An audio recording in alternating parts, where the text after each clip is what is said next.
America, late 1970s. The city streets seemed calm. But behind that silence, something terrifying was waiting. People hurried to work in the morning, returned home at night. An ordinary life. Yet in the dark corners of this city, someone had turned human life into a game. He believed he was a bringer of justice. But in truth, he was the face of night's terror. His name, Aaron Cross. Young, handsome, well-educated, intelligent. Society admired him. Girls smiled when they saw him. Neighbors greeted him warmly. But his eyes, they were cold, like stone, lifeless. Aaron did everything with precision, every act calculated, emotionless. He didn't kill for pleasure. He thought differently. For him, it was an experiment, to observe the human mind, to break someone's will, to feel like a god. One day, a university student went missing near campus. The police searched, but found nothing. Only one small clue, a broken car hook lying on the ground. Who would notice that? But that tiny clue was the start of a much bigger chain. Aaron moved at night. Darkness was his friend, his comfort, his truth. By day, a polite, respected man. By night, a hunter. The following week, another girl vanished, then another. Fear spread through the police department. Press conferences, news headlines. A serial killer may be on the loose, the sheriff announced. People began locking their doors, too afraid to go out. Parents warned their kids never to leave home without calling. Everyone started suspecting everyone else. But Aaron, he kept smiling at work. His colleagues called him the nicest guy in the office. His face showed no anger, no guilt. He lived two lives, one that everyone could see, and one hidden deep in the shadows. One night, he drove to the outskirts of the city. The road was dark, the streetlights dead, only the sound of the wind and the low hum of his engine. He looked into the mirror, saw himself, smiled. Tonight will be different. His voice calm, cold. He stepped out of the car, leather gloves in hand, a black bag on the back seat. A lone girl walked by the road. Dark night, rain-soaked air. The car slowed to a stop. "Excuse me, do you need a ride? I'm heading downtown," he said softly. She believed him. Believed because his voice carried warmth. The most dangerous weapon of a killer is a kind voice. The car started moving. A moment of silence, a hint of music, stillness. Aaron began counting in his head. 10, 9, 8, 7. His eyes flicked to the rearview mirror. The girl was staring out the window. 6, 5, 4. Then suddenly the air in the car grew cold. When she turned, it was already too late. Another life was gone, another soul extinguished. And for Aaron, it was just another experiment. The police continued searching. His moves were perfect. No traces, no mistakes. But one small slip changed everything. The next victim wasn't a student. She was a mother, an ordinary woman, and she survived.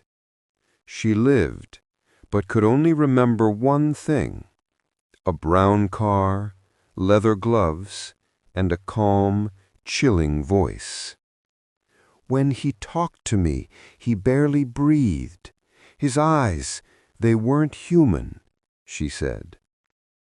From that moment, the hunt for Aaron Cross began. The closer the police got, the faster and deadlier he became. Each attack more violent, more precise. It was as if he was mocking them, leaving notes, hiding objects from his victims, turning every act into a calculated performance. The entire city was drowning in fear. Dogs barked through the night. Windows stayed lit till dawn. And every news report asked the same question: who is Cross? But no one knew. Not even those who thought they knew him best. A month passed. The city seemed calm again, but that calm was the calm before the storm. At the police station, 7 a.m., faces filled with exhaustion, anger, and helplessness. Another girl disappeared last night. No trace, no clue. On the table, a row of photos, the victims. Each face shared the same expression: fear. The kind of fear that lives only in the last moment of life. But one detail changed everything. At the last crime scene, they found a silver men's watch with a small bracelet attached. None of the victims owned it. Detective Wilson frowned, looking closer. This model was made only for university staff, limited issue. After hours of checking the records, a list of 15 names appeared, and among them, Aaron Cross. Perfect on paper, clean record, a respected academic, a youth mentor, a man everyone trusted. But Wilson's instinct whispered otherwise.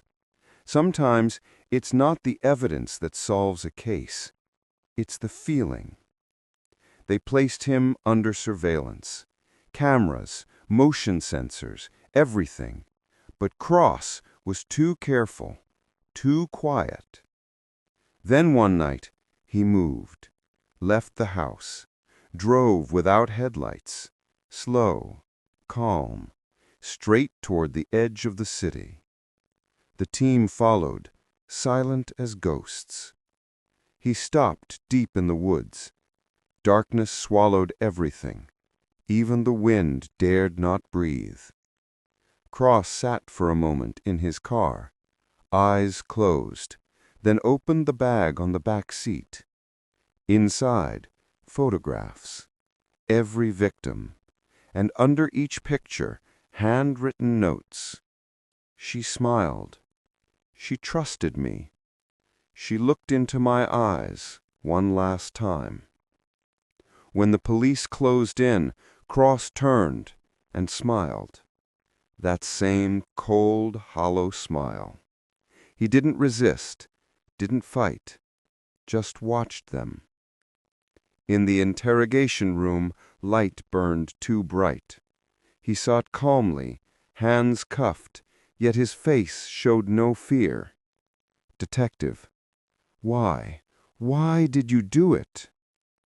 Aaron spoke softly, almost whispering. People live lies. I just wanted to see who they really are. You tortured them. No, I freed them. The detective's fists trembled. He stood up and left the room. Silence. Cross smiled faintly. You don't understand me, but one day you will. Then came the trial. His name was everywhere. Newspapers, documentaries, the entire nation obsessed. In the courtroom, hundreds watched, families of the victims, reporters, students. Aaron Cross stood at the podium, head high, eyes locked on the judge. He smiled before speaking. "What I did was not evil. It was truth. I only showed you what you already are." The judge read the verdict. Death sentence. The room fell silent, only the sound of quiet sobs and trembling breath. But it didn't end there. Before the execution, Cross left one final note. It read, "Truth never dies.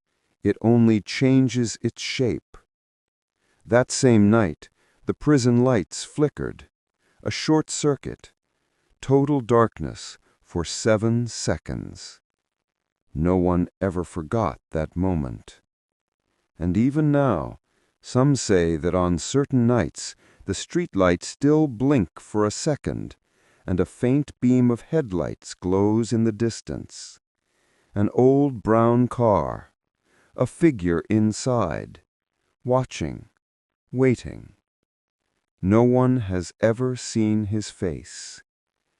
This is the story of Aaron Cross, the mirror of mankind's darkest side, a reminder that evil doesn't always hide in shadows. Sometimes it smiles at you. We call them good people. We trust them. But sometimes the most dangerous monsters are the ones who look the most human. So look around you. That quiet stranger standing in the dark, is he just a man? Or another Aaron Cross?